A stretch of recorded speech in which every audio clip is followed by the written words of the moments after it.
கோவிலோட வியூ வந்து இந்த கோவில் வந்து இவ்வளோ அழகா கூட காமிக்க முடியுமா? கண்டிப்பா அதுல வந்து ஒரு ஸ்பிரிச்சுவாலிட்டி அங்கேயே நமக்கு கிடைக்குது. ஸோ அந்த வியூ வந்து நீங்க எப்படி செட் பண்றீங்க? அந்த டைம்ல 2021-22ல பெருசா யாரும் ட்ரோன்ஸ்ல ஷூட் பண்ணல. அது நான் லக்குன்னு கூட சொல்லலாம். எல்லாருமே கேமராஸ் மூலியமா கொஞ்சம் லாங் ரேஞ்சில் டிஃப்ரெண்ட் லென்ஸில் தான் பார்த்துருப்பாங்க. எனக்கு வந்து சினிமோட்டோகிராஃபி தெரியும் அப்படின்றனால அதை வந்து ட்ரோனில் இம்ப்ளிமெண்ட் பண்ணும்போது என்னால் க்ரியேட்டிவாக இனோவேஷனாக ஷார்ட்ஸ் எடுக்க முடிஞ்சிச்சு. இப்போ நீங்க வந்து ஒரு போட்டோ ரெட் சாண்ட் போட்டிருந்தீங்க, அது எங்க இருக்கு? தமிழ்நாட்டில் இருக்க ஒரு டெசர்ட், அது ப்ராப்பர் டெசர்ட், ரெட் கலரில் இருக்கும். அப்படியே உங்களுக்கு பார்த்தீங்கன்னா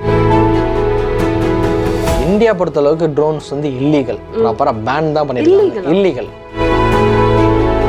இந்த மாதிரி வீடியோவை நம்ம இன்னும் கொஞ்சம் ஃபோக்கஸ் பண்ணலாம் அப்படின்ட்டு உங்களோட அந்த இன்ட்ரெஸ்ட் எங்கெல்லாம் போச்சு? சாம் கோல்டர்னு ஒரு இன்டர்நேஷனல் ஒரு பெரிய ஃபோட்டோகிராஃபர் அவர். ஓகே. எனக்கு அவர் பர்சனலாக பிடிக்கும். அவர் ட்ரோன் வீடியோஸ் ஃபோட்டோஸ் எல்லாமே ரொம்ப பிடிக்கும். ஸோ என்னோட கண்டென்ட்டுமே வந்து பார்த்தீங்கன்னா அவரை மாதிரியே இருக்கும் எல்லாம். உங்களுக்குன்னு ஒரு ஐகானிக் ஷாட் இருக்கும்ல, இதுதான் என்னோட பெஸ்ட்டே அப்படின்னா எந்த வீடியோ? சிவராத்திரி டைம்ல முருடேஸ்வரன் சொல்லிட்டு கர்நாடகாவில் ஒரு டெம்பிள் இருக்கு. ஆமா. எல்லாருமே வீடியோஸ் போட்டாங்க. நான் அது யூனிக்காக என்ன அளவு பண்ண முடியும்னு சொல்லிட்டு விஎஃப்எக்ஸ் பண்ணி சிவன் கண் திறந்து விட்டேன். ஹம்தான் பின் முகமது பின் ரஷீத் அல் மக்தும் இன்டர்நேஷ்னல் ஃபோட்டோகிராஃபி அவார்ட். இது அமீரகத்தில் மட்டும் இல்லை, உலகெங்கிலும் இருக்கக்கூடிய ஃபோட்டோகிராஃபர்ஸை என்கரேஜ் பண்ணக்கூடிய ஒரு காம்படிஷன். ஸோ 2014 ஆரம்பித்த இந்த காம்படிஷன் வருஷம் நடந்துட்டுருக்கு. ஸோ இந்த வருஷம் 2025 அவங்களோட சீசன் 14 நடந்துச்சு. இதோட தீம் பார்த்தீங்கன்னா பவர். அண்ட் இந்த காம்படிஷனில் நம்ம ஊரில் இருந்து ஒருத்தர் கலந்துக்கிட்டாரு. ஆரிஜின் டு ஆர்பிட் அப்படின்ற டைட்டிலில் ட்ரோன் ஃபோட்டோகிராஃபி கேட்டகரியில் 3வது இடத்தை தட்டி பறிச்சது நம்ம ஊர் சேர்ந்த தமிழ்நாட்டில், அதுவும் சிவகங்கையில் இருந்து மிஸ்டர் சாந்தகுமார் அவர்கள் தான். ஸோ இன்றைக்கி சாந்தகுமார் அவர்கள்கிட்ட நம்ம நிறைய விஷயங்களை பேசி தெரிஞ்சுக்க போகிறோம். வாங்க போகலாம். வணக்கம். வணக்கம். எப்படி இருக்கீங்க? நல்லா இருக்கேன். ஸோ எப்படி ஃபஸ்ட்டு என்ன மாதிரி ஒரு மைண்ட் செட்டில் இருக்கீங்க சாந்தகுமார்? நான் ரொம்ப ஹாப்பியாக இருக்கேன். இப்போது ரொம்ப ப்ரௌடாக ஃபீல் பண்ணுறேன். என்னோட ஃபேமிலி, என்னோட ஃப்ரெண்ட்ஸ் எல்லாத்துக்கும் சேர்த்து. ஓகே. ஸோ நீங்கள் வின் பண்ணதுக்கப்புறம் எப்படி ஊருக்கு கால் பண்ணி யாருக்கு ஃபஸ்ட்டு இன்ஃபார்ம் பண்ணீங்க? நான் ஃபஸ்ட்டு கால் பண்ணது என்னோட மியூசிக் டைரக்டர். அந்த மியூசிக் டைரக்டர். ஆமாம், அவன் தான் ரொம்ப கஷ்டப்பட்டான். நாங்கள் 2 பேருமே 2 வருஷமாக கஷ்டப்பட்டுட்டு இருந்தோம். ஸோ அவனுக்கு கால் பண்ணி சொல்கிறேன், அவன் வந்து நம்பவே இல்லை. ஓகே. அவன் வந்து வேற ஏதோ ஒர்க்கில் இருந்துட்டு இருந்தான். நம்பவே இல்லை சுத்தமாகவே. நம்ம வின் பண்ணுறோம்டா அப்படின்னு சொல்லிட்டு எனக்கு பயங்கர எமோஷனல் ஆயிடுச்சு. ஹார்ட் பீட் இன்க்ரீஸ் ஆகிட்டு நான் சொல்கிறேன், அவன்ட்டு நம்பவே இல்லை. நான் ஸ்க்ரீன்ஷாட் ஷேர் பண்ணுறேன் அவனுக்கு, என்னோட மெயிலை. அவனுக்கு எனக்கு மேலே ஷாக் ஆவேன். ஓகே. இந்த ட்ரோன் ஃபோட்டோகிராஃபினா என்ன அப்படின்றதே எங்களுக்கு தெரியாது. ஏன்னா நம்ம என்ன பார்த்துருப்போம், ஊரில் வந்துட்டு நிறைய கூட்டம்லாம் கூடுற இடத்துல ட்ரோன் வந்து பறந்துட்டு இருக்கும். அதில் வந்து இந்த கூட்டத்தை கவர் பண்ணுறதா எடுக்கிறாங்க. ஆனால் நீங்கள் வந்து அதை உங்களோட பேஷன் ப்ரொஃபஷனாக மாற்றுறப்ப ஃபஸ்ட்டு அந்த இன்ட்ரெஸ்ட் உங்களுக்கு எங்கேருந்து ஆரம்பிச்சது? ஏன்னா இப்போ நாங்கள் வந்து பார்க்குறோம், ஒரு ஃபோட்டோ நாங்கள் பார்க்குறோம்னா எங்களோட ஆங்கிளில் தான் பார்ப்போம். அது ஓகே அழகாக இருக்கே ஃபோட்டோ எடுத்துக்கலாம் அப்படின்னு தோணும். பட் நீங்கள் வந்து மேலே இருந்து அந்த வியூவை பார்க்குறீங்க, அது எப்படி அசியூம் பண்ணுறீங்க? இந்த மாதிரி நம்ம இந்த ஒரு ஆங்கிள் இங்கே கிடைக்குமா, அதெல்லாம் நீங்கள் எப்படி அசியூம் பண்ணுறீங்க? அதோட சேலஞ்சிங் என்ன ட்ரோன்னா? ஓகே. ஸோ ட்ரோன் பொறுத்தளவுக்கு சேலஞ்சான விஷயம் பார்த்தீங்கன்னா ஒன்றும் பெரிய காஸ்ட்லி. அது மினிமமே நீங்கள் ஒரு ட்ரோன் வாங்கணும் அப்படின்னா 1 லேக்லேருந்து 3 லேக்ஸ் வரைக்கும் வாங்கணும். ஓகே. ஸோ டிஜேன்னு ஒரு பிராண்ட் இருக்குது, அவங்க தான் மோனோப்ளியாக இருக்காங்க. டிஜேஐ நீங்கள் வாங்கின ஃபர்ஸ்ட் பிராண்டே அதுதானா? ஒரே ஒரு ட்ரோன் பிராண்டு தான் இருக்குது இப்போதைக்கு வேர்ல்டு. ஆமாம், வேறு பிராண்ட்ஸ் கிடையாது. இருந்தாலுமே காம்படிட் பண்ண முடியல டிஜே குவாலிட்டி அளவுக்கு. ஓகே. ஸோ அந்த மாதிரி தான். ஸோ எனக்கு வந்து பார்த்தீங்கன்னா இனோவேஷன் மேலே ரொம்ப ரொம்ப பிடிக்கும். கேம்ஸ் விளாட்றது, ரிமோட் கண்ட்ரோல் விஷயமா இருக்கிறது சின்ன வயசுலேருந்தே ரொம்ப ஆசை. ஸோ என்னோட ட்ரீமுமே வந்து பைலட் ஆகிறது தான். ஸோ அது நடக்கலை, அது ஒரு விஷயத்தினால. ஸோ ட்ரோன் இது ஒரிஜினல் ஏர்க்ராஃப்ட் ஓட்டம் இல்லை, நம்ம ட்ரோனாவது ஓட்டலாம் அப்படின்ற மாதிரி அந்த இதில் கொஞ்சம் இன்ட்ரெஸ்ட் ஆகிட்டு. ஆனால் நீங்கள் ஏவியேஷனில் தான் இருக்கீங்கல்ல இப்போ ஏவியேஷன் ஃபீல்டில் தான் இருக்கீங்க. சரி, ஃபோட்டோகிராஃபி ஏன் ஃபஸ்ட்டு சூஸ் பண்ணீங்க? ஃபோட்டோகிராஃபி சின்ன வயசுலேருந்து ஃபிலிம் மேலே எனக்கு பயங்கரமான ஒரு இன்ட்ரெஸ்ட். அது ஃபிலிம் பண்ணணும் அப்படின்றது தான் ஒரு ஆசை. ஸோ அதுக்கான ஒரு மீடியம் ஃபோட்டோகிராஃபி கற்றுக்கலாம். ஃபஸ்ட் எடிட்டிங் கற்றுக்கிட்டேன். எடிட்டிங்கில் ரொம்ப இன்ட்ரெஸ்டாக இருந்துச்சு. ஆமாம், மொபைல் எடிட்டிங் அந்த மாதிரி பண்ணதான்.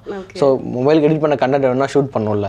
ஸோ அப்போ ஷூட் பண்ண ஆரம்பிச்சு கொஞ்சம் கொஞ்சமாக கற்றுக்க ஆரம்பிக்கும் போது ஃபோட்டோகிராஃபி நம்மளை ஃபுல்லாக உள்ள இழுத்துருச்சு. அந்த மாதிரி உள்ள வந்துட்டாங்க. இப்போ இந்த ட்ரோன் கண்ட்ரோலிங்லாம் இருக்கும்ல, அது எப்படி? ஏன்னா அது எந்த ஸ்பீடில் போகுதுன்னு நமக்கு தெரியாது. அது எங்கே போய் டேர்ன் பண்ணுறது, இந்த மாதிரி டெக்னிக்ஸ்லாம் எப்போ கற்றுக்கிட்டீங்க? இதெல்லாம் ஒரு 2017 அந்த டைமில் கற்றுக்கிட்டேன். நீங்கள் ஸ்டார்ட் பண்ண அந்த டைம்லேயே ஆமாம் ஆமாம் ஆமாம் ஆமாம் ட்ரோன் எடுத்து டேக் ஆஃப் பண்ணிட்டு லேண்ட் பண்ண தெரியாமல் பயங்கரமாக கஷ்டப்பட்டேன். ஓகே, எங்கேயாவது போய் அது இல்லை இது வரைக்கும் காட் கிரேஸில் அந்த மாதிரி ஒரு சம்பவம் எனக்கு நடக்கல. ஆமாம், இந்த அளவுக்கு கிராஷ் நான் எதுவுமே பண்ணது கிடையாது. ட்ரோன்ஸ் ரிப்பேர்ஸும் ஆனது கிடையாது. ரொம்ப ஹார்ஷாக ட்ரைவ் பண்ணுற மாதிரிலாம் இல்லைன்னா என்ன வேணுமோ அதை கரெக்டாக எடுத்துகிட்டு இறக்கிடுவேன். சில பேர் ஃப்ளை பண்ணுவாங்க, 3 பேட்டரி 4 பேட்டரி வச்சுருப்பாங்க, கண்டினியூஸாக பறக்கணுன்ற ஒரு ஈகரில் பறந்துட்டே இருப்பாங்க. எனக்கு அந்த மாதிரி கிடையாது. அந்த ஒரு பேட்டரி வச்சு என்னென்ன ஷாட் முடிக்கணுமோ எல்லாத்தையும் முடிச்சிடுவேன். 1 டே கூட என்னால் ஒரு பேட்டரியில் வச்சு மேனேஜ் பண்ண முடியும். ஓகே, சிக்கனமாக செலவழிப்பேன் பேட்டரி சார் அந்த மாதிரியா. இப்போ நான் சொன்ன மாதிரி நீங்கள் உங்களோட இன்ஸ்டாகிராமில் பார்த்தீங்கன்னா நான் ஒரு வீடியோ பார்த்தேன். இந்த அருணாச்சலேஸ்வரர் திருவண்ணாமலை கோவிலில் வந்து ஷூட் பண்ணியிருந்தீங்க. அது இப்போ நான் வந்து அந்த கோவிலுக்கு போகிறப்பெல்லாம் பார்த்தீங்கன்னா நாங்கள் இந்த மாதிரி ஒரு எலிவேட்டடான ஆங்கிளில் பார்ப்போம். ஃபோட்டோஸுமே அப்படி தான் பார்த்துருப்போம், ஏன்னா எல்லாருமே அந்த ஆங்கிளில் தான் எடுத்திருப்பாங்க. பட் உங்களோட வியூ வந்து இந்த கோவில் வந்து இவ்வளோ அழகாக கூட காமிக்க முடியுமா? அதில் வந்து ஒரு ஸ்பிரிச்சுவாலிட்டி அங்கேயே நமக்கு கிடைக்குது. ஸோ அந்த வியூ வந்து நீங்கள் எப்படி செட் பண்ணுறீங்க? ஏன்னா நீங்கள் நான் சொன்ன மாதிரி ஸ்டேபிளாக செட் பண்ணுறப்ப நீங்கள் பார்க்கலாம் அதோட கலர், ஆங்கிள் இதெல்லாமே நீங்கள் செட் பண்ணலாம். பட் ட்ரோனில் நீங்கள் வந்து மானிட்டரில் தான் பார்ப்பீங்க. அது உங்களோட அந்த அசம்ஷன் எப்படி இருக்கும்? இது நம்ம இப்படி எடுத்தோம்னா கரெக்டாக இருக்கும், இப்படி போனால் இது கரெக்டாக வரும்ன்ட்டு எப்படி உங்களுக்கு தோணுது? ஸோ டெம்பிள்ஸ் பொறுத்த அளவுக்கு அந்த டைமில் 2021-22 பெருசாக யாரும் ட்ரோன்ஸில் ஷூட் பண்ணலை. அது நான் லக்குன்னு கூட சொல்லலாம். எல்லாருமே கேமராஸ் மூலியமாக கொஞ்சம் லாங் ரேஞ்சில் டிஃப்ரெண்ட் லென்ஸில் தான் பார்த்துருப்பாங்க. அந்த டாப் ஆங்கிள்ங்கிறது யாருமே கிடையாது. ஸோ அந்த டைமில் எனக்கு முன்னாடி பண்ணிட்டாங்க, கொஞ்சம் பேர் பண்ணிட்டாங்க. பட் ஆனால் ரீச் இல்லை.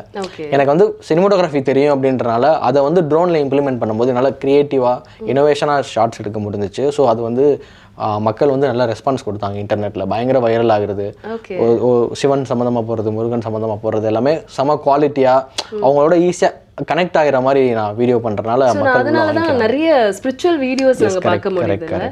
ஓகே, எந்த வீடியோ உங்களுக்கு பயங்கர புஷ் கொடுத்துச்சு? அதுக்கப்புறம் தான் இன்னும் கொஞ்சம் பூஸ்ட் ஆகி நான் நிறைய ட்ரோன் நான் ஃபர்ஸ்ட் வீடியோ எனக்கு இன்ஸ்டாகிராமில் பூஸ்ட் ஆனதுன்னு பார்த்தீங்கன்னா நிறைய வீடியோஸ் போட்டேன், ரீச் ஆகலை. திருவள்ளுவர் வீடியோ ஒன்று போட்டேன். அது பேசிக்காக எனக்கு எடிட்டிங் நல்ல நாலேஜ் எனக்கு. அது போக சாங்கை வந்து மியூசிக் சம்மந்தமாக இல்லாமல் லிரிக்ஸ் கவனிப்பேன் எல்லாமே. லிரிக்ஸ்க்கு ஏற்றாப்புல வேர்ட்ஸுக்கு ஏற்றாப்புல வீடியோஸ் ஸ்டார்ட் பண்ணுறது, அதுக்கு ஏற்றாப்புல எஃபெக்ட் யூஸ் பண்ணுறது, அந்த மாதிரி டெக்னிக்ஸ்லாம் நல்லா பண்ணிட்டு இருப்பேன். ஸோ எல்லாருமே இப்போ ட்ரோன் பண்ணிட்டு இருந்தாங்க தமிழ்நாட்டில், இந்தியா லெவலில் சும்மா பேஸாக பண்ணுறது அந்த மாதிரி தான். ஸோ ஒரு வித்தியாசமான ஒரு எடிட் காட்டுறது, பயங்கரமான ஆங்கிள்ஸில் காட்டுறது, அந்த மாதிரிலாம் நான் தான் உள்ள இன்ட்ரடியூஸ் பண்ண ஆரம்பிக்கிறேன் உள்ள அந்த டைமில் வரும்போது. ஸோ அப்போ எனக்கு பெருசாக ஃபாலோவர்ஸ் கிடையாது. அப்போ தான் இன்ஸ்டாகிராம் வரேன் 2019-20 என்னோட அந்த வீடியோ போடுறேன், வள்ளுவர் வீடியோ போடுறேன், எனக்கு பெருசாக ரீச் இல்லை. ஸோ அப்போ வந்து பார்த்தீங்கன்னா அந்த மாதிரி நம்ம வீடியோஸை வந்துட்டு ரீபோஸ்ட் பண்ணி அந்த மாதிரி நான் ஓனா வந்து நேம் பேஜ் வச்சு நடத்துவாங்க. அப்போ தமிழ்நாடுன்னு ஒரு பேஜ், அவர் வந்து அந்த வீடியோ உள்ள போஸ்ட் பண்ணுறாரு. போஸ்ட் பண்ணி பார்த்தீங்கன்னா ஒரு 7-8 மணி நேரத்துலேயே அது மில்லியன்ஸ் தாண்டி போய்கிட்டு இருக்கு வியூஸ். யார் இது எடுத்தா அப்படின்னு சொல்லிட்டு பயங்கரமான அப்போயே ஒரு நல்ல வைரல் ஃபீல். அது உங்க பேஜ்ல இருந்து போல, என்னோட பேஜ்ல இருந்து போல, அவரோட பேஜ்ல இருந்து போச்சு. பயங்கரமா வியூஸ் போச்சு. அப்பவே அது 2020 ஒரு 8 மில்லியன் வியூஸ் போயிடுச்சு. பயங்கரமான ஒரு ரீச் அது. ஸோ அதுக்கப்புறம் தான் பீப்புள் வந்து என்னோட பேஜ் நோட் பண்ண ஆரம்பிச்சாங்க. நோட் பண்ண ஆரம்பிச்சு ஓகே, அப்போ ஒரு 2000 ஃபாலோவர்ஸ் வந்து அங்கேருந்து பார்த்து வந்தவங்களே இங்கே எனக்கு வந்தாங்க. ஸோ அப்புறம் நான் கண்டென்ட் வந்து ஸோ இது மாதிரி மக்களுக்கு பிடிக்குது அப்படின்ற மாதிரி நான் கன்சிஸ்டண்டாக அப்படியே வீடியோ போட எனக்கு அது ரீச் கொடுத்துச்சு. ஆமா, ஓகே. அது போக ஸ்டார்டிங்ல வந்து அந்த மாதிரி பேஜஸ் நிறைய சப்போர்ட் பண்ணாங்க. எக்ஸாம்பிளுக்கு சென்னை அப்பாட்டக்கர்ஸ், தமிழ்நாடு எக்ஸ்ப்ளோரர் பேஜஸ், இந்த மாதிரி நிறைய பேஜஸ் இருக்கு. அவங்களாம் வந்து கிரியேட்டர்ஸ் வந்து பயங்கரமா வளர்த்து விட்டாங்க இந்த மாதிரி. ஆமா, ரீபோஸ்ட் பண்றது கண்டிப்பா. ஸோ அவங்களுக்கு ரீச், எங்களுக்கு ரீச் அந்த மாதிரி. இப்போ அது பெருசா இல்லை. முதல்ல நான் வந்து டயத்துல வந்து பாத்தீங்கன்னா 1 மில்லியன் வியூஸ் போச்சுன்னா 10,000 ஃபாலோவர்ஸ் ஈஸியா வந்துருவாங்க. 10,000 15,000 ஃபாலோவர்ஸ் ரொம்ப ஈஸியா வருவாங்க. இப்பெல்லாம் வந்து 10 மில்லியன் போனாலே 500-600 ஃபாலோவர்ஸ் தான். கண்டென்ட் வேல்யூபிளா இருந்துச்சுன்னா மட்டும்தான் ஃபாலோவர்ஸ் வராங்க. ஏன்னா இப்போ கிரியேட்டர்ஸ் ஜாஸ்தி ஆகிட்டாங்க வேர்ல்டு லெவலில். ஸோ நான் யூஸ் பண்ணும்போது பார்த்தீங்கன்னா தமிழ்நாட்டில் வந்து ட்ரோன் கிரியேட்டர்னு பார்த்தா 2-3 பேர் இருந்தோம். இன்னைக்கு வந்து 300-400 பேர் தாண்டியாச்சு. ஏன்னா யாருமே இப்போ ட்ரோன் வந்து எல்லாருமே வச்சிருக்காங்க. கண்டிப்பாக பேஸ் ஆயிடுச்சு. ஒரு கேமரா மேன் அப்படின்னா ட்ரோன் கண்டிப்பாக வச்சிருப்பாங்க. மினின்னு ஒரு சீரீஸ் இருக்கு, வந்தோன்னா அது அஃபோர்டபுள், யார் வேணா அவங்கலாம் ஃப்ளை பண்ணலாம் அப்படின்ற மாதிரி இனோவேஷனுமே வந்துருச்சு. ஸோ நாங்கள் யூஸ் பண்ணும்போது பார்த்தீங்கன்னா பேந்தம் 3-4 அந்த சீரீஸ் அது வந்து ப்ரொஃபஷனல் மட்டும்தான் ஹேண்டில் பண்ண முடியும். அது மேட் ஃபார் ப்ரொஃபஷனல்ஸ். ஜிபிஎஸ் ப்ராப்பராக இருக்காது, கேமரா குவாலிட்டி இருக்காது, எல்லாமே டெக்னிக்கலாக நிறைய இருக்கும். ஸோ இப்போ இருக்க ட்ரோன்ஸ், லேட்டஸ்ட் ட்ரோன்ஸ் எப்படின்னா நீங்கள் வந்து டேக் ஆஃப் கூட பண்ண தேவையில்லை, எல்லாமே ஆட்டோமேட்டிக்காக ஷார்ட்ஸ் வைக்கிறது, ஃப்ரேம் வைக்கிறது, every thing A to Z ஆட்டோமேட்டிக்காக உங்களுக்கு போயிட்டு ஷூட் பண்ணிட்டு அதுவே லேண்ட் ஆயிரும். அந்த அளவு டெக்னாலஜி இம்ப்ரூவ் ஆனதுனால எல்லாருமே ஈஸியாக தைரியமாக ட்ரோன்ஸ் வாங்குறாங்க. ஓகே, இப்போ நீங்கள் சொன்னீங்கல்ல நிறைய காம்படிட்டர்ஸ் அதிகமாகிடுச்சு அப்படின்னு சொன்னீங்க. கரெக்ட் தான். இப்போ நீங்கள் எந்த மாதிரி ஒரு வேர்ல்டோட இருக்கீங்க அப்படின்னா உங்களோட காம்படிஷனே வேர்ல்டு கூட தான். ஏன்னா இப்போ இருக்கிற காலகட்டத்தில் நிறைய ஏஐ ஃபில்டர்ஸ் யார் வேணாலும் எடிட் பண்ணலாம் அப்படின்ற ஒரு இது இருக்குது. பட் நீங்கள் ஒரு அதுல இருந்து யூனிக்கா நான் ஸ்டாண்ட் ஆகணும் அப்படின்ட்டு ஒரு எண்ணம் உங்களுக்குள்ள இருந்திருக்கும். ஸோ அதுக்காக நீங்க போட்ட எஃபர்ட்ஸ் என்ன, அது நீங்க எப்படி அது உங்களை வந்து இன்னைக்கு யூனிக்கா உங்களை நிக்க வச்சிருக்கு? பிகாஸ் உங்களோட ஒர்க்கை வந்து நீங்க ரசிச்சிருக்கணும். கரெக்டா, இந்த ஒர்க் எனக்கு ரொம்ப பிடிச்சிருக்கு, இதை நம்ம இன்னும் கொஞ்சம் டெவலப் பண்ணிக்கலாம், இல்ல இந்த மாதிரி வீடியோவை நம்ம இன்னும் கொஞ்சம் ஃபோக்கஸ் பண்ணலாம் அப்படின்ட்டு உங்களோட அந்த இன்ட்ரெஸ்ட் எங்கெல்லாம் போச்சு? ஸோ ஃபர்ஸ்ட் ஆஃப் ஆல் வந்து பார்த்தீங்கன்னா எல்லாத்துக்குமே இன்ஸ்பிரேஷன் ஒன்று இருக்கும். இப்போது நீங்கள் ஒரு இடத்துல ஒரு ரொம்ப பெரிய இடத்துல இருக்கீங்க அப்படின்னா நான் உங்களை மாதிரி ஆகணும்னு நினச்சா உங்கள் ஆரம் எனக்கு ஆட்டோமேட்டிக்காக வந்துடும். நான் உங்களை மாதிரியே விஷயம் பண்ண ஆரம்பிப்பேன், உங்களை மாதிரி ட்ரெஸ் போட ஆரம்பிப்பேன், நீங்கள் என்னெல்லாம் பண்ணுறீங்களோ அந்த மாதிரி பண்ண ஆரம்பிப்பேன். ஸோ அது வந்து எனக்கு தப்புன்னு எப்போ புரிஞ்சிச்சு அப்படின்னா, சாம் கோல்டர்னு ஒரு இன்டர்நேஷனல் லெவலில் ஒரு பெரிய ஃபோட்டோகிராஃபர் அவர். எனக்கு அவர் பர்சனலாக பிடிக்கும், ஒரு ட்ரோன் வீடியோஸ் ஃபோட்டோஸ் எல்லாமே ரொம்ப பிடிக்கும். ஸோ என்னோட கண்டென்ட்டுமே வந்து பார்த்தீங்கன்னா அவரை மாதிரியே இருக்கும், எல்லாமே கலர் டோன் ஃப்ரேமிங் எல்லாமே. ஆனால் அது ஒர்க் ஆகாது, ஏன்னா ஆல்ரெடி சாம் கோல்டர்னு ஒரு கிங் இருக்காரு.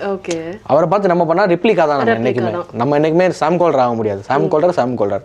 ஸோ இந்த மாதிரியே பண்ணிட்டு இருக்கோம். சரி நமக்குன்னு ஒன்று புதுசாக ஏதாவது பண்ணலாம் அப்படின்னு சொல்ற மாதிரி எனக்குன்னு ஒரு கலர் டோன் செட் பண்ணி ஸ்டார்டிங்கில் நான் புஷ் பண்ண ஆரம்பித்தேன். அப்போ யாருக்கும் பிடிக்கல அது. அப்போ எல்லாம் கான்ட்ரவர்சியாக இது இப்படி பண்ணால் நல்லாயிருக்கும், கலர்ஸ் இப்படி இருக்குது அப்படி இருக்குன்னு சொல்லி கிண்டல் பண்ணாங்க. ஸோ நாளாக அது மக்களுக்கு பயங்கர பிடிக்க ஆரம்பிச்சு. ஃபோட்டோகிராஃபர் மத்தியில் அது பிடிக்கல.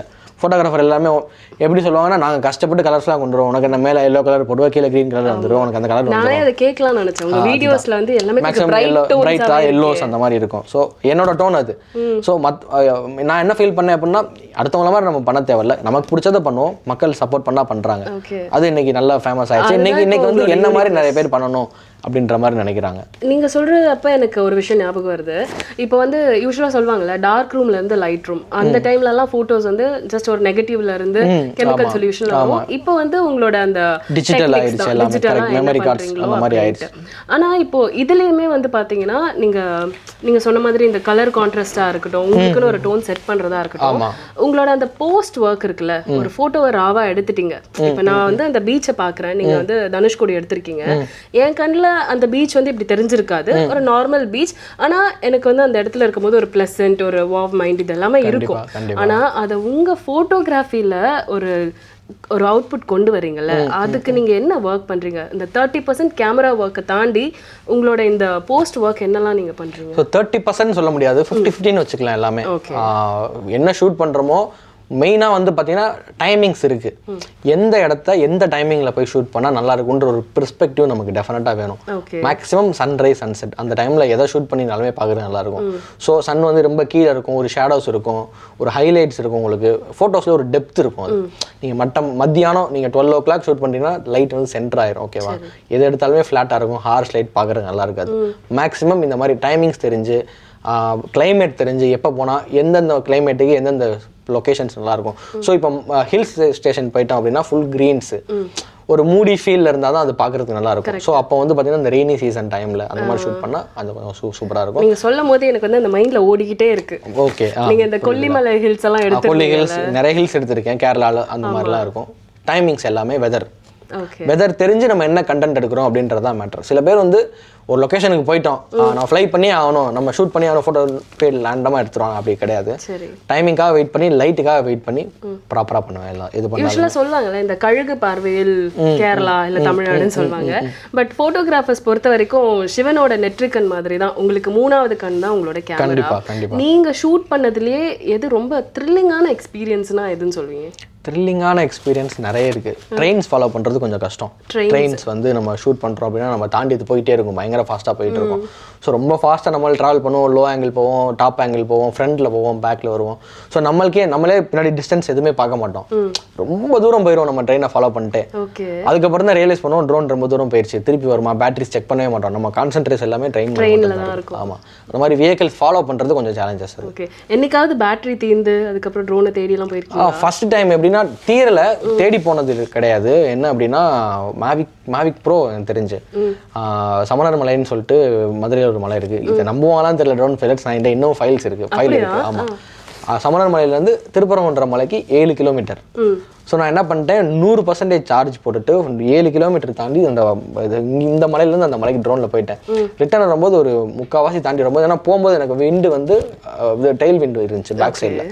ஸோ ட்ரோனை ஈஸியாக புஷ் பண்ணி தள்ளிட்டு போயிடுச்சு. அது திருப்பி அங்கேருந்து வரும்போது ஆப்போசிட் விண்டு மாட்டிக்கிட்டேன். ரொம்ப பேட்டரி ட்ரெயின் ஆகி வேகமாக வந்துட்டு பாதி தூரத்தில் வர மாதிரி ஒரு 0 to 3% கிட்ட ஆயிடுச்சு.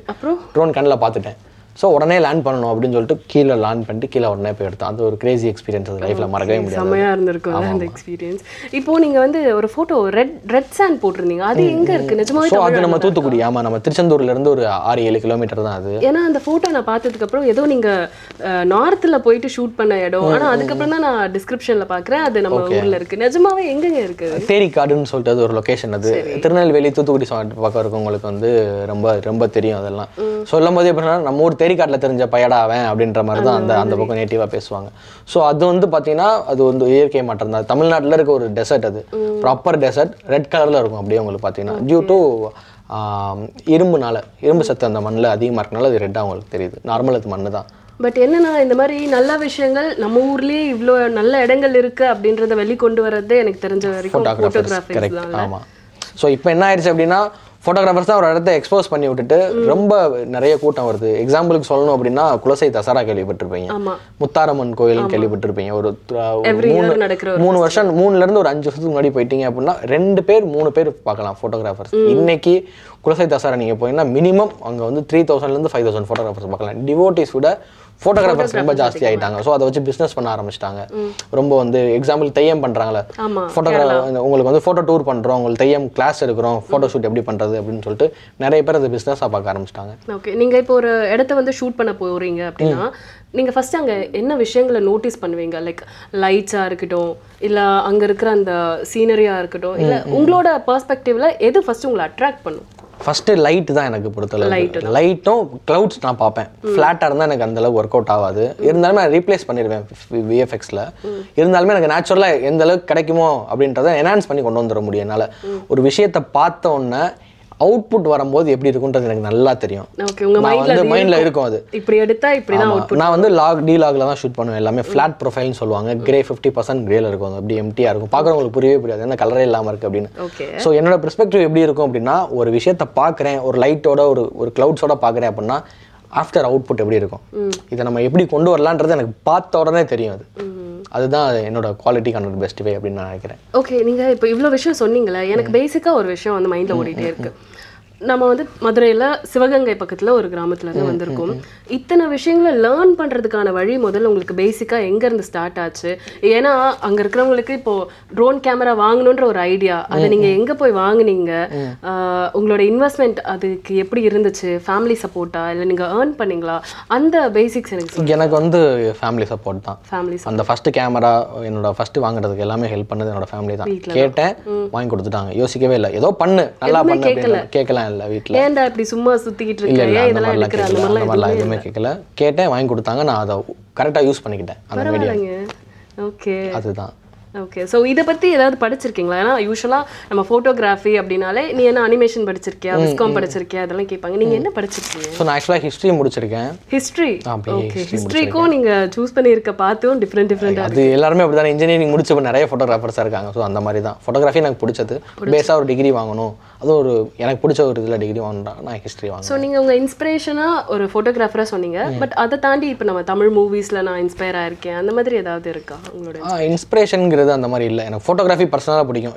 ஒரு விஷயத்தை அழகாக காட்டணுன்றது பிடிக்கும். என்னோட விஷயம் நான் மக்களுக்கு சொல்லணுன்றது எனக்கு ஒரு ஆசை. நான் அதுக்காக அந்த மாதிரி. நீங்கள் நிறைய இடங்களில் ட்ராவல் பண்ணீங்கல்ல? ஸோ நான் நிறைய குஜராத் இந்த நார்த் சைடில் நிறைய ட்ராவல் ஆல் ஓவர் இந்தியாவில் மேக்ஸிமம் முடிச்சிட்டீங்க. ஸோ உங்களுக்கு இந்த பிரெத் டேக்கிங் வியூன்னு சொல்லுவாங்கல்ல, ஒரு இடத்த பார்த்து அப்படியே ஸ்டன் ஆகி நான் நின்றுட்டேன், எனக்கு கொஞ்ச நேரத்துக்கு எனக்கு எதுவுமே ஓடலை, அப்படி ஒரு விஷயத்த நான் எப்படி நான் ட்ரோனில் எடுக்க போகிறேன்ற அந்த ஒரு ஆச்சரியம் இதெல்லாம் கலந்த ஏதாவது ஒரு இடம் இருக்கா? அப்படி ஒரு இடம்னு சொன்னு பார்த்தீங்கன்னா நம்ம திருவண்ணாமலை அந்த மாதிரி எனக்கு ஒரு திருவண்ணாமலை. அதுக்கடுத்து நார்த்தில் அப்படின்னு சொல்லி கேட்டிங்க அப்படின்னா எனக்கு பர்சனலாக குஜராத் தான் ரொம்ப பிடிக்கும். அதில் வந்து ரோட் டு ஹெவன் சொல்லிட்டு ஒரு ரோடு, கிட்டத்தட்ட ஒரு 80 கிலோமீட்டருக்கு சுற்றி சால்ட் ஃபுல்லாக தண்ணி தான் இருக்கும், லெஃப்ட் ரைட் ரெண்டு பக்கமே தண்ணி இருக்கும், சென்டரில் ஒரு ரோடு போயிட்டுருக்கோம். அதை நம்ம இந்த சன்செட் அப்போ பார்க்குறதே உங்களுக்கு பொலிவியா கேள்விப்பட்டிருக்கீங்களா நீங்கள்? ஸோ பொலிவியான்னு ஒரு கண்ட்ரி இருக்கும். இந்த கண்ட்ரியில் வந்து பார்த்தீங்கன்னா வாட்டர் வந்து பயங்கரமாக இருக்கும், நல்லா நடந்து போகலாம். ஸோ உங்களோட ரிஃப்ளெக்ஷன் இந்த ஸ்கையோட மவுண்டனோட ரிஃப்ளெக்ஷன்லாம் அதில் வரும், அதில் ரன் பண்ணி வீடியோ எடுப்பாங்க. அந்த மாதிரி ஒரு லொக்கேஷன் தான் ரான் ஆஃப் கட்ச்மே. பட் ஆனால் இறங்க முடியாது டியூ டு சால்ட் அண்ட் சகதி. உள்ளே பதிஞ்சிருவீங்க நீங்கள் உள்ளே இறங்கலாம். நாங்கள் ட்ரை பண்ணோம், உள்ளே இறங்கி ஒரு 2 ஸ்டெப்லேயே நாங்கள் உள்ளே புதைய ஆரம்பிச்சிட்டோம், டக்குன்னு வெளியே வந்தாச்சு. ஸோ அந்த மாதிரி ஒரு வியூவில் நீங்கள் காரில் ட்ரைவ் பண்ணிட்டு போகிறதுக்கு, பைக் ரைட் பண்ணுறதுக்கு ஒரு சூப்பர் ஸ்ட்ரெச்சான ஒரு ரோடு. குஜராத்தில் வந்து பார்த்தீங்கன்னா ரோட்ஸ் எப்போவுமே வந்து பார்த்தீங்கன்னா வளைஞ்சு இருக்காது, ஸ்ட்ரைட்டாக தான் இருக்கும். மேக்ஸிமம் ஒரு ஸ்ட்ரெச் எடுத்தீங்கன்னா 50 கிலோமீட்டருக்கு வந்து ரோடு ஸ்ட்ரைட்டாக இருக்கும் அப்படி ஒரு மாதிரி. அந்த மாதிரி ஒரு ரோடு தான் வந்து ரான் ஆஃப் கட்ச்மே. அதில் ரோட் டு ஹெவன் சொல்லிட்டு ஒரு ரோடு 86 கிலோமீட்டருக்கு சிங்கிள் ஸ்ட்ரெச்சாக ஸ்ட்ரைட் ரோடு. அது எடுக்கும்போது ஒரு நல்ல எக்ஸ்பீரியன்ஸ் கண்டிப்பாக. ஓகே, இப்போ நீங்கள் மதுரை இருக்குல்ல, மதுரையோட மீனாட்சி அம்மன் கோவிலாக இருக்கட்டும், இல்லை தெப்பக்குளம், இல்லைன்னா யானைமலை, இதெல்லாம் ரொம்ப அழகாக காமிச்சிருந்தீங்க. ஒரு போட்டோகிராஃபரா இந்த மாதிரி அழகான விஷயங்களை காமிக்கிறது ஒரு பக்கம் இருந்தாலும், ஒரு இடம் ரொம்ப குப்பையா இருக்கு, அந்த இடம் வந்து சரியாவே இல்லை, ஆனா அதையுமே உங்களோட போட்டோகிராஃப்ஸ் வந்து அழகா கேப்சர் பண்ணோம்ல, அதை எப்படி நீங்க டிசைட் பண்றீங்க இந்த இடத்த எடுத்தா என்னால அதை அழகா காமிக்க முடியும் அப்படின்ட்டு? ஸோ ஒரு ஆளுக்கும் ஒரு ஃபோட்டோகிராஃபர் வீடியோகிராஃபர் பொறுத்தளவுக்கு ஒரு பெர்ஸ்பெக்டிவ் ஒன்று வரும். நீங்கள் ஷூட் நிறைய பண்ண ஆரம்பிக்கிறீங்க அப்படின்னாலே, ஒரு வீடியோகிராஃபர்னா ஒரு சப்ஜெக்ட் பார்த்தோன்னா இதுக்கு எப்படி மூவ்மெண்ட் கொடுக்கலாம் அப்படின்ற ஐடியா வரும். ஒரு ஃபோட்டோகிராஃபர்னா இதுக்கு எப்படி லைட் செட் பண்ணி ஃபோட்டோ எடுக்கலாம் அப்படின்ற மாதிரி ஐடியா வரும். நான் அந்த ரெண்டுமே முடிச்சுட்டு தான் ட்ரோனுக்குள்ளே வந்தேன். ஸோ எனக்கு ட்ரோன் யூஸ் பண்ண எப்படின்னா, எனக்கு அந்த ஏரியல் பெர்ஸ்பெக்டிவ்ன்றது ஸ்ட்ரைட்டில் பார்க்கும்போது தெரிஞ்சிரும். ஓகே, ஒரு இடத்த நான் பார்க்குறேன், ஒரு பில்டிங் பார்க்குறேன், பார்க்கும்போது நீங்கள் ஏரியல்ல இருந்தால் இது எப்படி இருக்கும் அப்படின்றது எனக்கு பக்காவாக புரிஞ்சிடும். இது இப்படி தான் இருக்குன்ற மாதிரி எனக்கு ஐடியா கிடைக்கும். நான் டேக் ஆஃப் பண்ணும்போது எனக்கு தெரிஞ்சிடும் வேலைக்கு ஆகுமா அதான்றது பார்த்தோன்னா டிசைட் பண்ணுறேன், இது எனக்கு வேணும் வேணாம் அப்படின்ற மாதிரி. சரி, உங்களோட இன்ஸ்டாகிராமில் வந்து எங்களால் ஜஸ்ட் லைக் தட் ஒரு போஸ்ட்டை பார்த்துட்டு அடுத்ததுக்கு மூவ் ஆகவே முடியல. ஏன்னா ஒன்றுமே பயங்கர டிஃப்ரெண்ட்டாக இருந்துச்சு. உங்களுக்குன்னு ஒரு ஐகானிக் ஷாட் இருக்கும்ல, இதுதான் என்னோட பெஸ்ட்டே அப்படின்னா எந்த வீடியோ? முருகன் வீடியோஸ். அந்த Murugan videos, Tiruvannamalai videos. Okay, நான் எடுத்த மாதிரி இதுவரைக்கும் யாருமே அந்த டெம்பிள்ஸ் பார்த்தது முருகன் வீடியோ டிஃபரெண்டா இருந்துச்சு. அந்த கோபுரத்துல இருந்து முருகனை நீங்க பாகுபலி மாதிரி காமிச்சிருந்தீங்க, சீரியஸாவே சூப்பரா இருந்துச்சு. அந்த மாதிரி கடவுளை இந்த மாதிரிலாம் ஹீரோவா காட்டலாம் அப்படின்ற மாதிரி எனக்கு ஒரு ஐடியா கிடைக்கும். ஓகே, அது நிறைய பேரோட ஸ்டேட்டஸ்ல நீங்க பார்த்திருப்பீங்க. ஆமா, நான் எடுத்த வீடியோ அப்படினு ப்ரௌடா எக்கச்சக்கமா. இன்னொன்னு எக்ஸாம்பிள் சொல்லணும் அப்படின்னா, சிவராத்திரி டைம்ல முருடேஸ்வரன் சொல்லிட்டு கர்நாடகால ஒரு டெம்பிள் இருக்கு. எல்லாருமே வீடியோஸ் போட்டாங்க. நான் அது யூனிக்காக என்ன அளவு பண்ண முடியும்னு சொல்லிட்டு விஎஃப்எக்ஸ் பண்ணி சிவன் கண் திறந்து விட்டேன். நான் அந்த இடத்துல விஎஃப்எக்ஸில் அந்த ஃபர்ஸ்ட் ஒரு 3 செகண்ட்ஸ் வந்து பார்த்தீங்கன்னா டக்குன்னு சிவனோட ஐ ஓப்பன் ஆகும். ஸோ அந்த வீடியோ வந்து பயங்கர ட்ரெண்ட் ஆல் ஓவர் இந்தியாலாம். அது வந்து ஒரு 35 மில்லியன் வியூஸ் கிராஸ் ஆயிடுச்சு. என்னோட ஐடி ஃப்ரெண்ட்ஸ் எல்லாருமே ஸ்டோரி வைக்கிறாங்க, எல்லாருமே எனக்கு ஸ்க்ரீன்ஷாட் எடுத்து அனுப்புறாங்க, என் ஃப்ரெண்டு தான், அவர் எடுத்த வீடியோ தான் அப்படின்ற மாதிரி. அந்த மூமெண்ட் எனக்கு பயங்கரமாக இருந்துச்சு. அப்படி சூப்பருங்க. இப்போ இந்த ட்ரோன் வீடியோஸ் வந்து ஈஸி கிடையாதுல்ல, ஏன்னா உங்களுக்கு நிறைய சேலஞ்சஸ் இருக்கும். நீங்க பெர்மிஷன் வாங்கணும், ஈஸியா நீங்க வந்து நம்ம இந்த இடத்துல ட்ரோன் எடுத்து விடலாம்லாம் போக முடியாது, அதுக்கான பிரைவசி இருக்கும். ஆனா இப்போ நீங்க ஊர்ல அதுவும் வந்து பாத்தீங்கன்னா, இப்போ காரைக்குடியில வந்து அந்த 1000 கால் மண்டபம், அந்த செட்டிநாடு ஹவுஸை வந்து நீங்க போட்டிருந்தீங்க ஏரியல் வியூல, அண்ட் நிறைய போட்டிருந்தீங்கல்ல, அப்போ அவங்களோட வீடுகளில் கூட நம்ம டீப்பா பார்க்க முடியுது. ஸோ ஃபார் எக்ஸாம்பிள் இந்த மாதிரி பிரைவசி நீ எப்படி எடுக்கலாம், ட்ரோன் அனுப்பி மேலே என் வீடு இதெல்லாம் தெரியுது, இந்த மாதிரி சின்ன எக்ஸாம்பிள் தான் நான் சொல்றேன். உங்களுக்கு இந்த பிரைவசி இல்லை இந்த பெர்மிஷன்ஸ்லாம் எவ்வளோ சேலஞ்சஸ் ஃபேஸ் பண்ணீங்க? ஸோ ட்ரோன் பர்மிஷன் அப்படின்றத நீங்கள் எடுத்துக்கணும் அப்படின்னா அதை 2ஆக பிரிக்கலாம், before Covid, after Covid. Okay, before Covid வந்து பார்த்தீங்கன்னா யாருக்குமே ட்ரோன்னா என்னன்னு எப்படி இருக்குது அப்படின்றது யாருக்குமே பெருசாக தெரியாது. அந்த கோவிட் டைமில் என்ன பண்ணாங்கன்னா, எல்லாரும் வீட்டில் தான் இருந்தோம், எல்லாரும் டிவியில் தான் இருந்தோம். ஸோ யார் அவுட்ஸ்கட்டில் சுற்றுறாங்கன்றப்போ அவங்கள இது பண்ணுறதுக்காக ட்ரோன்லாம் வச்சு பிடிச்சாங்க. பயங்கர வீடியோஸ்லாம் ட்ரெண்ட் ஆச்சு அந்த டைமில். எல்லாருமே ட்ரோன் ஆப்ரேட்டரை பார்க்குறது, ட்ரோன்லாம் இப்படி தான் இருக்கும் அப்படின்ற மாதிரியான ஒரு பிஃபோர் 20 வந்து நான் ஃப்ளை பண்ணும்போது வந்து பார்த்தீங்கன்னா ட்ரோன் வந்து செம ஆச்சரியமாக இருக்கும். நான் வந்து ஒரு இடத்துல ட்ரோன் ஃப்ளை பண்ணுறேன் அப்படின்னா என்னை சுற்றி பசங்க ஒரு 10 பேர் இருந்துருவாங்க. குட்டி குட்டி பசங்களாம் வந்துட்டு ட்ரோன் பார்க்குறது, எவ்வளோ ஹைட் தான் போகும், இது எப்படி எவ்வளோ வாங்கினீங்க அப்படின்ற மாதிரி அவங்க வாங்க போகிற மாதிரி பயங்கர ஆர்வமா கேட்பாங்க. ஆஃப்டர் கோவிட் நான் எங்க ஃப்ளை பண்ணாலுமே அவங்களுக்கு வந்து ஒரு நார்மலா ஓகே ட்ரோன் தானே, ட்ரோன் அப்படின்ற பேரே அவங்களுக்கு இதாயிடுச்சு. இது வந்து ட்ரோன், இது வந்து இப்படி தான் இருக்கும், இது இவ்வளோ, இதோட ப்ரைஸ் இவ்வளோ அப்படின்ற மாதிரியான ஒரு நம்ம மக்களுக்கு நல்லா ட்ரோன்ஸ் பற்றி தெரிஞ்சிருச்சு. ஸோ பர்மிஷனுமே 2022க்கு முன்னாடி அந்த அளவுக்கு பெருசாக ரெஸ்ட்ரிக்ஷன்ஸ் இல்லை. 2022ல டிஜிசிஏ வந்துட்டு இதை ப்ராப்பராக ரெகுலேட் பண்ணி ஆகணும், ஏன்னா பூம் ஆகுது இண்டஸ்ட்ரி அப்படின்ற மாதிரி ரெகுலேட் பண்ணி இப்போ நிறைய பர்மிஷன் போட்டு red zone, green zone, yellow zone நம்ம இந்தியா மேப் வச்சு எங்கெல்லாம் பறக்கலாம் எங்கெல்லாம் பறக்கக்கூடாது அப்படின்ற மாதிரியான ஒரு ப்ராப்பராக வழிமுறை பண்ணிட்டாங்க. இன்னமும் கொஞ்சம் அட்வான்ஸ் பண்ணிட்டே இருக்காங்க. அதை ஜியோ ஜோன்னு சொல்லுவாங்க. ஸோ ஏர்போர்ட்ஸ் பார்க்குறீங்க, மெயினான கவர்மெண்ட் பில்டிங், அதுக்கப்புறம் மிலிட்ரி ஏரியாஸ், அது எல்லாமே வந்து பார்த்தீங்கன்னா ஆட்டோமேட்டிக்காக ஜியோ ஜோன்டு. நீங்கள் உங்கள் ட்ரோனை வச்சு நீங்கள் வாண்டடாக என்ட்ரானாலும் என்ட்ராகுது. அது ஒரு இன்விசிபிள் ஒரு வால் மாதிரி டோட்டலாக அந்த லொக்கேஷன் பொறுத்த அளவுக்கு. ட்ரோன்ஸ்னால் 5 கிலோமீட்டர், ஏர்போர்ட்னா 5 கிலோமீட்டர் முன்னாடியே ட்ரோன்ஸ் ஆட்டோமேட்டிக்காக ஸ்டாப் ஆயிரும். மிலிட்ரி ஏரியாஸில் என்ட்ரே ஆகாது. ஆமாம், ஜியோசோன்னு சொல்லுவாங்க அதுக்கு பேர். இதுக்கு இந்த ப்ரைஸ்லாம் எவ்வளோ ஆவரேஜாக இந்த ரேஞ்ச்லேருந்து இது ஸ்டார்ட் ஆகும்? மினிமமாக இந்தியா பொறுத்த அளவுக்கு ட்ரோன்ஸ் வந்து இல்லீகல், ப்ராப்பராக பேன் தான் பண்ணிருக்காங்க. இல்லீகல், இந்தியாவில் சேலே பண்ணக்கூடாது. இல்லீகலாக தான் ட்ரோன்ஸ் எல்லாமே சேல் பண்ணிருக்காங்க. ஓகேவா? அப்போ எப்படி நம்ம கோவிட் டைமில் கவர்மெண்ட்டே யூஸ் பண்ணுச்சு? இப்போவும் கவர்மெண்ட் யூஸ் பண்ணுறாங்க.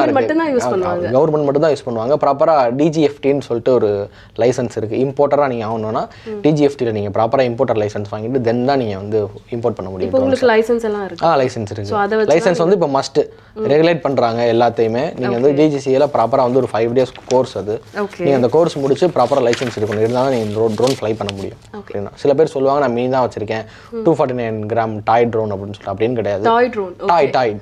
டாய் ட்ரோன் 249 கீழே வந்தாலும் டாய் கேட்டகரி. அது நானோன்னு சொல்லுவாங்க. அது நீங்கள் வந்து எங்கே வேணால் பறந்துக்கலாம். அது அந்த மாதிரி ஒரு இது அதை வச்சுட்டு நான் வந்து லைசன்ஸ் தேவையில்லை அப்படின்னு சொல்லுவாங்க. இப்போ வந்து நீங்கள் ட்ரோன் ஃப்ளை பண்ணுறீங்க அப்படின்னாலே லைசன்ஸ் கண்டிப்பாக வேணும். ஸோ நெக்ஸ்ட் அட்வான்ஸாக என்ன போகிறாங்க, லேட்டஸ்ட் எனக்கு தெரிஞ்ச நியூஸில் என்ன அப்படின்னா, இதை ப்ராப்பராக ரெகுலேட் பண்ண போகிறாங்க. இந்தியாவுக்குள்ள ட்ரோன்ஸ் ப்ராப்பராக சேல் பண்ண போகிறாங்க. ஸோ நீங்கள் வாங்க போகும்போதே உங்களோட லைசன்ஸையும் ட்ரோனையும் இம்போர்ட் பண்ணி இவர் தான் வச்சுருக்காரு அந்த மாதிரியான ஒரு இது வரப்போகுது. அப்புறம் ஃப்ளைட் ரேடார் 24ன்னு சொல்லிட்டு ஒரு அப்ளிகேஷன் இருக்குது. அந்த அப்ளிகேஷன் என்ன பண்ணும் அப்படின்னா, உலகத்தில் ஃப்ளைட்ஸ் எங்கெங்கே பறந்துட்டு இருக்கு, யார் அதை எந்த ஏர்லைன்ஸ் ஓடுது, எவ்வளோ ஹைட்டில் பறக்குது, எவ்வளோ ஸ்பீடில் பறக்குது, இன்னும் நீங்கள் பே பண்ணி அப்படின்னா பேசஞ்சர் டீட்டெயில்ஸ் கூட நீங்கள் அதுலேருந்து எடுக்கலாம். ஸோ அந்த மாதிரி ட்ரோன்ஸை வந்து பப்ளிக் ஆக்சஸ் கூட போகிறாங்க. ஒரு இடத்துல ட்ரோன் பறக்குது அப்படின்னா நீங்களும் தெரிஞ்சுக்கலாம், நானும் தெரிஞ்சுக்கலாம் ஒரு அப்ளிகேஷன் மூலியமா. அந்த மாதிரியான டெக்னாலஜி அட்வான்ஸ்மெண்ட் ஆகுது. இப்போ நீங்கள் சென்னையில் நடந்த ஏர் ஷோலாம் ஷூட் பண்ணியிருந்தீங்க. அது நீங்கள் வந்து ப்ராப்பராக ஆக்சஸ்லாம் வாங்கி அது நாங்கள் ப்ராப்பராக அது என்ன எப்படி நடந்துச்சு அப்படின்னா, அது ஒரு என்னோட ஃப்ரெண்டு மூலியமா. ஸோ நாங்கள் வந்து பார்த்தீங்கன்னா என்டையர் சென்னை அந்த 5 கோடி பேருமே வந்து பார்த்தீங்கன்னா கடற்கரையில் இருந்தாங்க. ஒரே ஒரு யாட்ச் மட்டும் நாங்கள் கடலுக்குள்ளே இருந்தோம். எனக்கு வந்து முன்னாடியே தெரிஞ்சிருச்சு. ஸோ வந்து பார்த்தீங்கன்னா லைட் வந்து இந்த பக்கம் செட் ஆகிட்டு இருக்கு. ஏர்கிராஃப்ட் இப்படி போகும்போது வந்து பார்த்தீங்க அப்படின்னா ஷேடோவில் உள்ள போயிடும். இந்த பக்கம் பார்க்குறவங்க எல்லாத்துமே ஒரு ஷேடோ வியூ தான் கிடைக்கும். யாருமே கடலுக்குள்ளே இருந்து பார்க்கல. நாங்கள் யாட்ச் எடுத்துட்டு ஸ்பெஷல் பர்மிஷன் வாங்கிட்டு நாங்கள் யாட்ச் எடுத்து கடலுக்குள்ளே போயிட்டோம். கடலுக்குள்ள இருந்து எங்கள் ஒரே ஒரு யாட்ச் மட்டும் இந்த பக்கம் இருந்து ஷூட் பண்ணிருக்கு. அப்படியே ஆப்போசிட்ல எங்களுக்கு அது பயங்கரமாக அமைஞ்சிச்சு. ஏன்னா ஈக்குவலாக இருந்துச்சு அந்த லைட். இப்போ நீங்கள் அந்த ஃபோட்டோஸ் பார்க்கும்போது வந்து பார்த்தீங்க அப்படின்னா நான் வந்து இன்னொரு ஏர்கிராஃப்ட்லேருந்து எடுத்த மாதிரி ஒரு ஃபீல் கூட. ஏன்னா எல்லாமே தலைக்கு மேலே நடந்துட்டு இருந்துச்சு. எல்லாருமே தூரத்துலேருந்து கவர் பண்ணாங்க. ஸோ என்னோட தலைக்கு மேலே நடந்தனால எனக்கு ஈஸியாக இருந்துச்சு. அது லைட்டை ப்ராப்பராக யூஸ் பண்ணிக்கிட்டேன் அந்த இடத்துல. ஸோ அதான் அந்த பெர்ஸ்பெக்டிவ் தான். சன் எந்த டைமுக்கு எங்கே சன் வரும், அந்த லைட்டில் ஏர்கிராஃப்ட் எப்படி தெரியும் அப்படின்ற ஒரு ஐடியா, அந்த விஷன் இருந்தனால அதை நான் ப்ராப்பராக யூஸ் பண்ணிக்கிட்டேன். சூப்பர். ஆக்சுவலாக அது ரொம்ப நல்லா இருந்துச்சு. சப்போஸ் அது ஏன்னா அதுவுமே ஸ்பீடாக தான் இருக்கும், உங்களோட ட்ரோன் அதில் எங்கேயுமே பாதிக்கப்படாதா? இல்லை, ட்ரோனில் அது ஷூட் பண்ணல. ட்ரோன் அன்னைக்கு வந்து ஏர்கிராஃப்டே எங்கேயும் பறக்கல, எப்படி ட்ரோனில் ஷூட் பண்ண முடியும்? அது எல்லாமே கேமரால ஷூட் பண்ணலாம். ஓகே, நான் ட்ரோனில் தான் ஷூட் பண்ணேன். ட்ரோன் அன்னைக்கு வந்து டோட்டலாகவே பேனட். எல்லாம் ஏர்கிராஃப்டே பேனட். நீங்கள் கமர்ஷியல் ஏர்கிராஃப்டே நீங்கள் சென்னையில் அன்னைக்கு அந்த டைமில் என்டர் ஆக முடியாது. டோட்டல் ஏர்போர்ட்டே அவ்வளோ சூப்பராக ஷூட் பண்ணி. ஆமாம், எல்லாமே கேமரால டெலிலென்ஸ்ல ஷூட் பண்ணது அது எல்லாமே. Super super. இப்போ நீங்க துபாய்க்கு ஆல்ரெடி வந்திருக்கீங்க. இங்கே வந்து எங்கெல்லாம் ஷூட் பண்ணீங்க? நம்ம ஊருக்கும் இங்கேக்கும் ஏதாவது சேலஞ்சஸ் ஃபேஸ் பண்ணீங்களா? அண்ட் இங்கே நீங்க பார்த்து வியந்த இடங்கள்? துபாய் எனக்கு எங்கே பார்த்தாலுமே கேமரா வச்சாலுமே அழகாக தான் இருக்குது. துபாய், அபுதாபி எடுத்துக்கிட்டிங்க அப்படின்னா பர்சனலாக டெசர்ட்ஸ் ரொம்ப பிடிக்கும் எனக்கு. அந்த அந்த அந்த டியூன்ஸ் எல்லாமே ஒரு சன்செட்டில் சன்ரைஸில் பார்க்கும்போது இம்மர்சிவாக இருக்கும் பார்க்குறதுக்கு. பில்டிங்ஸ் நம்ம எங்கே வேணால் கிடச்சிரும். டெசர்ட் வந்து இந்த மாதிரி ஒரு அழகான டெசர்ட் வந்து யூஏல மட்டும் தான் பார்க்க முடியும். ஓகே. ஸோ இங்கே எதுவும் உங்களுக்கு பெர்மிஷன் அந்த மாதிரி சேலஞ்சஸ் எதுவும்? பர்மிஷன் நான் இங்கேயுமே வந்து கவர்மெண்ட் ரிலேட்டடாக டூரிசம் ரிலேட்டடாக ஒர்க் பண்ணுறனால அவங்க பர்மிஷன் எல்லாமே டேக் ஓவர் பண்ணிக்குவாங்க. ஓகே, சரி. இப்போ நீங்கள் வந்து இந்த ஹைப்பாக வந்துட்டீங்க, இந்த அவார்ட் வாங்கி முடிச்சு அடுத்த ப்ராஜெக்ட் என்ன பண்ண போறீங்க இதுக்கப்புறம்? So I want to become film maker, ஒரு டைரக்டர் ஆகணும். ஃபிலிம் மேக்கர் ஏதாவது ஐடியா இருக்கா? கோலிவுட், பாலிவுட் அந்த மாதிரி? நம்ம கோலிவுட் தான். நமக்கு பாலிவுட் நமக்கு செட்டே ஆகாது, அந்த மாதிரி ஸ்கிரிப்ட் இல்லை. ஸோ நான் என்னோட ஓன் ஸ்கிரிப்ட் ரைட் பண்ண ஆரம்பிச்சேன். ஆல்மோஸ்ட் ஒரு 80 பேஜ் கிட்ட ஓவர். மேபி இந்த 2026 எனக்கான இயர் நான் என்னோட படம் பண்ணி முடிப்பேன்றது நம்புறேன். நைஸ். ஸோ நீங்கள் டைரக்ஷன் தான் பண்ண போறீங்க? ஆமாம், டைரக்ஷன் தான். ஸோ நான் எப்படி எடுத்துக்கிறேன் அப்படின்னா, இந்த ஃபோட்டோகிராஃபி கற்றுக்கிட்டது மூலியமா என்னால் A to Z இந்த இண்டஸ்ட்ரியில் இருக்கிற எல்லாத்தையும் கற்றுக்க முடிஞ்சு. என்னால் எல்லாமே பண்ண முடியும். என்னால் கேமரா பண்ண முடியும், கலர் பண்ண முடியும், VFX பண்ண முடியும், எடிட்டிங் பண்ண முடியும். ஒரு படத்தை என்ன நான் ஒரே ஆள் என்னால் ஷூட்டும் பண்ண முடியும், டைரக்ஷன் பண்ண முடியும், கதையை அந்த மாதிரி வந்து என்னை வந்து காலம் உருவாக்கிருச்சு. ஸோ இப்போ இதுதான் எனக்கான ரைட் டைம் நான் படம் பண்ணுறதுக்கு. ஏன்னா எனக்கு எல்லாமே தெரியும்னு சொல்ல முடியாது. கட்டுறது கைமண் அளவுக்கு அல்லாது உலக அளவுன்னு சொல்லுவாங்க. எனக்கு தெரிஞ்ச அளவுக்கு என்னாலேயே டோட்டலாக ஒரு ஃபிலிமை மேக் பண்ணுற அளவுக்கு எனக்கு டேலண்ட். எப்படி காஸ்டிங் எல்லாம் முடிவு பண்ணிட்டீங்களா? எல்லாமே மைண்ட்ல இருக்கு, எல்லாம் சஸ்பென்ஸா இருக்கு. கண்டிப்பா. ஓகே, நம்ம வாங்க முடியாதுன்னு நினைக்கிறேன். சரி, இப்போ உங்களை மாதிரி நீங்க எனக்கு தெரிஞ்சு நீங்க 2K ஜெனரேஷன் அப்படின்னு தான் நினைக்கிறேன். ஸோ இந்த ஜெனரேஷன்ல இப்படி ஒரு இடம் ட்ரை பண்றது அப்படின்றது எத்தனை பேர் பண்றாங்கன்னு தெரியாது. நீங்க ஃபர்ஸ்ட் எப்போ இதை அப்ரோச் பண்ணீங்க? இதான் ஃபர்ஸ்ட் டைமா இல்லை இதுக்கு முன்னாடி அப்ரோச் பண்ணியிருந்தோம்? அப்போ எனக்கு மெரிட் மெடல் கிடைச்சிச்சு. ஸோ ஹிப்பாவில் 2 தடவை தான் பார்ட்டிசிபேட் பண்ணேன். அவங்க புக்கில் 2 தடவை என் பேர் வந்துருச்சு. ஸோ இந்த டைம் வின் பண்ணியாச்சு. ஓகே. ஆமாம், என்னோட ஃப்ரெண்டு ஒருத்தர் இன்ட்ரடியூஸ் பண்ணார். இந்த மாதிரி வந்துட்டு நான் ஃபோட்டோகிராஃபியில் நல்லா பண்ணிட்டு இருந்தேன். இந்த மாதிரி கான்டெஸ்ட்லாம் இப்படி இருக்கு, இதெல்லாம் நீ அப்ளை பண்ணலாம் அப்படின்ற நாலேஜ் எனக்கு இல்லை. ஒரு 3 to 4 இயர்ஸ் முன்னாடி என் ஃப்ரெண்ட்ஸ் ஒருத்தர் பீமான்னு சொல்லிட்டு ஒரு பேர் புஷ் பண்ணிட்டே இருப்பார். அந்த பின்னாடி இருந்து இதெல்லாம் பண்ணு அப்படின்ற மாதிரி. இந்த வீடியோக்கு பின்னாடியுமே நிறைய ஹெல்ப் பண்ணிருக்காரு. என் பழைய வீடியோக்குமே ஹெல்ப் பண்ணியிருக்காரு. ஸோ அவர் வந்து இந்த மாதிரி சொன்னார், இந்த மாதிரிலாம் இருக்கு, அப்ளை பண்ணு, நீ நல்லா தான் பண்ற, என்கரேஜ் பயங்கரமாக பண்ணுவார் அவர். நமக்கு யாராவது ஒருத்தர் வேணும் கண்டிப்பா. அந்த மாதிரி ஒரு ஆள் தான் அவர். சொல்லி நான் பண்ண ஆரம்பித்தேன். 2 பேர் 3 பேருமே, நானும் இவன் பீமா 3 பேர் தான் அந்த மாதிரி வீடெல்லாம் பண்ண ஆரம்பித்தோம். அவருக்கு சொன்னீங்களா? என்ன இல்லை, வந்தார் அவர் வந்து அவார்ட் ஃபங்க்ஷனுக்கு. அவர் தான் வந்தார். அவர் இவன் இங்கே டேரெக்டாக அபுதாபி வந்துட்டான். அவருங்க அவார்ட் ஃபங்க்ஷன் நானும் அவர் தான் போயிருந்தோம். ஸோ இது செகண்ட் டைம் நீங்கள் உள்ளே போய் செகண்ட் டைம் வாங்கியாச்சு, நம்ம அவார்டு வாங்கியாச்சு. ஹிப்பா வாங்கி ஒன்று வேலை பார்த்தோம், பண்ணிட்டு தான் வந்தீங்க. ஆமாம், வாங்கிட்டோம். ஃபைன். இப்போ வந்து உங்களை மாதிரி அடுத்த ஜெனரேஷன் சொல்ல முடியாது, உங்கள் ஜெனரேஷன்லேயே இந்த ஒரு சின்ன அட்வைஸ் கொடுக்கலாம். என்ன மாதிரி இதே பேஷனில் நிறைய பேர் ஸ்ட்ரகிள் பண்ணிட்டு இருக்காங்க. அதுவும் ஒரு மிடில் கிளாஸில் இருந்துட்டு அவங்களோட ஃபேமிலி கமிட்மெண்ட்ஸையும் பார்க்கணும், ப்ளஸ் வந்து அவங்களுக்கு பிடிச்ச ஒரு ஆம்பிஷனையும் அவங்க வந்து பர்சீவ் பண்ணணும். நீங்கள் என்ன அட்வைஸ் இல்லை டெக்னிக்ஸ் இல்லை ஸ்கில்ஸ், உங்களுக்கு டைம் இருக்கிறப்ப இதை கூட நீங்கள் கற்றுக்கலாம் அப்படின்னா என்ன அட்வைஸ்லாம் கொடுப்பீங்க? ஃபோட்டோகிராஃபி, ட்ரோன் வீடியோகிராஃபி எல்லாமே பண்ணுறது வந்து நார்மலாக ஒரு ஃபோட்டோகிராஃபியாக பண்ணாமல் முடிஞ்ச அளவுக்கு கதை சொல்ல ஆரம்பிக்கணும் அது மூலமாக. அப்போ தான் மக்களோட கனெக்ட் ஆகும். ஸோ எமோஷன்ஸ் முக்கியம், ஸ்டோரி முக்கியம். அது எந்த அளவுக்கு இருக்கோ அந்த அளவுக்கு நம்மளோட ரீச் இருக்கும். அதான் எது பண்ணாலுமே கன்சிஸ்டண்ட்டாக பண்ணணும். ஃபோட்டோகிராஃபியில் உள்ள வந்துட்டீங்க, நீங்கள் உங்களை எப்படின்னா நீங்கள் நல்லா தான் இது பண்ணாலுமே இன்றைக்கி சோஷியல் மீடியா ப்ரெசன்ஸ்ன்றது கண்டிப்பாக வேணும். அது இல்லாமல் எதுவுமே இருக்காது. நீங்கள் உங்கள் எப்படின்னா நீங்கள் சோஷியல் மீடியா இன்ஸ்டாகிராம் எப்படி ஆச்சுன்னா உங்கள் போர்ட்ஃபோலியோ நீங்கள் யாருன்றதை இன்ஸ்டாகிராம் தான் சொல்லுது. ஸோ ஒரு ஃபோட்டோகிராஃபர்னால் அப்லோட் பண்ண ஆரம்பிக்கிறீங்க அப்படின்னா என்ன பண்ணுறாங்கன்னா ஒரு 2 months 3 months கன்சிஸ்டண்ட்டாக அப்லோட் பண்ணிட்டு ரீச்சே கிடைக்கல நம்மளுக்கு. ஏன் ரீச் கிடைக்கலன்றது யாரும் ஃபைன் பண்ண மாட்டாங்க. ரீச்க்கான வழி என்ன, அதை ஒன்ஸ் ஃபைன் பண்ணிட்டாங்க அப்படின்னா அதை கன்சிஸ்டண்ட்டாக ஃபாலோ பண்ணி நம்ம அடுத்தடுத்த லெவலுக்கு போகணும் அப்படின்றது ரொம்ப முக்கியமான விஷயம். நீங்கள் லாஸ்ட் டைம் அப்ளை பண்ணீங்க, எனக்கு கிடைக்கல அப்படின்னு நான் மனசை தளர விடலை. இந்த தடவை நான் பண்ணணும், இந்த தடவை என்ன பண்ணணும்னு தெரியும், பண்ணோம், கிடைச்சிச்சு. சூப்பர். எஸ். ஹிப்பாக்கு நாமினேட் ஆயிட்டீங்க, உங்களுக்கு கால் வருது. இங்க கால் இல்ல, மெயில் தான். அதை பார்த்ததும் எப்படி பயங்கர எக்ஸைட் ஆயிட்டீங்களா, ஒரு பதட்டம் ஆயிட்டீங்களா, என்ன மாதிரி? பதட்டம் தான். எனக்கு அப்படியே ஹார்ட் பீட் வந்து நான் ஃபர்ஸ்ட் டைம் அதெல்லாம் ஃபீல் பண்ணிட்டேன். எனக்கு அப்படியே பயங்கர ஃபாஸ்ட்டாக ஃபீல் ஆகும். இது நிஜமா உண்மை எதுவுமே எனக்கு தெரியல. ஏன்னா ஃபர்ஸ்ட் டைம் நான் அப்லோட் பண்ணப்போ அவங்க வந்து ரா டேட்டா கேட்பாங்க. ரா டேட்டா அப்லோட் பண்ண ரிஜெக்ட் ஆயிடுச்சு என்னோட ரா டேட்டா எல்லாமே. என்ன பண்ணால் நான் கொஞ்சம் ஹை ரெஸ்ட்டில் அப்லோட் பண்ணிட்டேன் எல்லாத்தையுமே. ஸோ அப்புறம் எனக்கு தனியாக ஹிப்பா டீம் வந்து மெயில் பண்ணி இந்த மாதிரி எங்களுக்கு வந்து 2 GB தான் அப்லோட் பண்ண முடியும், நீங்கள் அதில் அப்லோட் பண்ணுங்க, உங்கள் ஃபைல்ஸ்லாம் கம்ப்ரஸ் பண்ணி கூட அப்லோட் பண்ணுங்க, வெரிஃபை பண்ணிக்கிறோம் அப்படின்னு சொன்னாங்க. ஸோ அப்போ இருந்தே வெயிட் பண்ணிட்டே இருந்தேன், ஏதோ சம்திங் ஏதோ இந்த அளவுக்கு பேசுகிறாங்களே, ஏதோ நடக்கும் அப்படின்னு சொல்லிட்டு. ஸோ ஃபஸ்ட்டு ஒரு மெயில் பண்ணாங்க, இந்த மாதிரி வந்துட்டு இது உங்கள் கண்டென்ட் தானே, ஒரிஜினல் கண்டென்ட் தானே அப்படின்னு சொல்லிட்டு ஆமாம் அப்படின்னு கொடுத்தேன். முடிச்சு ஒரு 2 to 3 weeks கழிச்சு கங்க்ராச்சுலேஷன் நீங்கள் வின் பண்ணிட்டீங்க, இது யார்ட்டுமே சொல்லலாம், ஏன் கான்ஃபிடென்ஷியல் அப்படின்னு சொல்லிட்டு. ஓகே. எவ்வளோ பேர் காம்படிஷனில் இருந்தாங்க இந்த? ஸோ இந்த இயர் வந்து பார்த்தீங்கன்னா 86,000 என்ட்ரிஸ் டோட்டலாகவே. Oh my God, 86,000. Almost 52,000 photographers, 86,000 entries. அதில் வந்து மொத்தம் 18 வின்னர்ஸ். ஓகே. நீங்கள் அந்த டாபிக் சூஸ் பண்ணியிருக்கீங்களா, ஆரிஜின் டு ஆர்பிட், அது என்ன ரீசனுக்காக அந்த டாபிக்? ஸோ என்கிட்ட நிறைய கண்டென்ட்ஸ் இருந்துச்சு. எப்படி சொல்கிறது, நான் ட்ராவல் பண்ணதுலேயும் சரி, நான் வந்து எதுவுமே இல்லாமல் எப்படி உலகம் முன்னாடி இருந்துச்சோ ஆஃப்டர் இப்போ எப்படி இருக்குது அப்படின்ற மாதிரியான கண்டென்ட் இருந்துச்சு. லைக் நேச்சர்லேருந்து இன்றைக்கி இருக்க ஸ்கைலைன்ஸ் வரைக்குமே என்கிட்ட இருந்துச்சு. இதை கம்பைன் பண்ணி ஒரு ஸ்டோரியாக சொல்லலாம் அப்படின்றது. ஸோ அந்த வீடியோஸ் எல்லாமே நீங்கள் ஆல்ரெடி உங்களுக்காக எடுத்து வச்சு எனக்காக எடுத்து வச்ச வீடியோ. இப்படி ஒரு காம்படிஷன் வருது, இந்த கேட்டகரி இருக்குது, பவர்னு வருது, நான் ஹியூமன்ஸோட பவர் காட்டலாம், எவாலுவேஷன்னா என்ன, நம்ம என்ன பண்ணியிருக்கோம், எம்டி லேண்டை இன்றைக்கி நம்ம வந்து டோட்டலாக பெரிய பெரிய பில்டிங்ஸாக மாட்டிட்டோம். இன்றைக்கி நம்ம அதை தாண்டி மண்ணிலேருந்து ஆரம்பித்து இன்றைக்கி நம்ம ஸ்பேஸ் தாண்டி வெளியில் போயிட்டோம். உலகத்தை உள்ளேருந்து பார்த்து இன்றைக்கி உலகத்தை வெளிலேருந்து பார்க்க ஆரம்பிச்சிட்டோம். இதை எப்படி ட்ரோனை வச்சு சொல்லலாம், அப்படின்றது தான் என்னோட கான்செப்ட். ஓகே, அந்த வீடியோ பார்க்கறதுக்கே ரொம்ப அழகா இருந்துச்சு.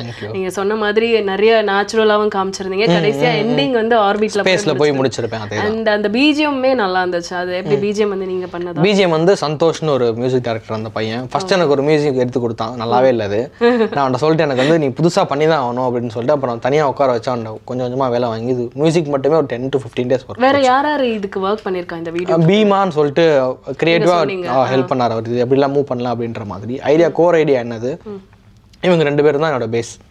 ஓகே, ஸோ வீட்டில் நீங்கள் சொல்லிட்டீங்கல்ல இந்த மாதிரி நான் வின் பண்ணிட்டேன்ட்டு, எப்படி ரியாக்ட் பண்ணாங்க? ஸோ நான் இதை வந்து ஆச்சா?